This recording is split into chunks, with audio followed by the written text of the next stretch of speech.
I should have given it a few more minutes in the treadle, I guess. I took it out of the treadle, I brought it over here, and look at this. So, a total of 45 minutes in the house.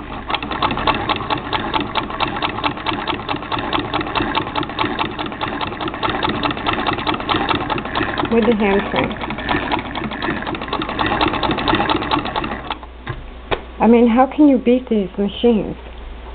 1916. It's 102 years old. And in 45 minutes it's sewing. These are the attachments that came with it.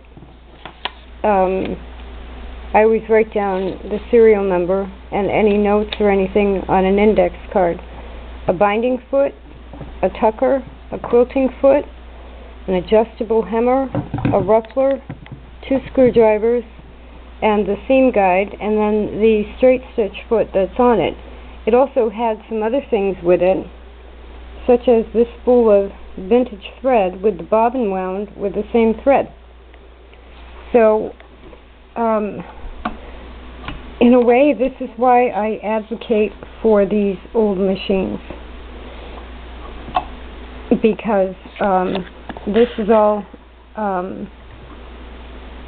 this is as sturdy as you can get.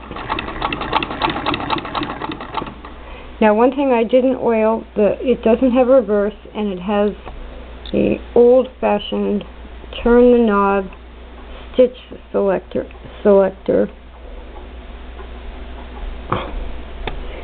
which is a little bit stuck. It was all the way out, and I put it back in, and now I'll have to work on that.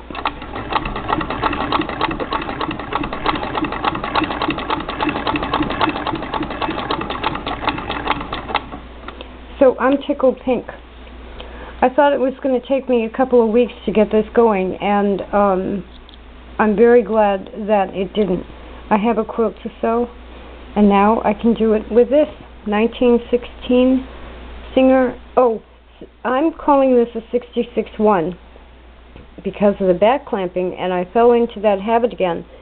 It might actually be a 66-3, or even, I guess it could be like a 66-6. I'm checking on it now.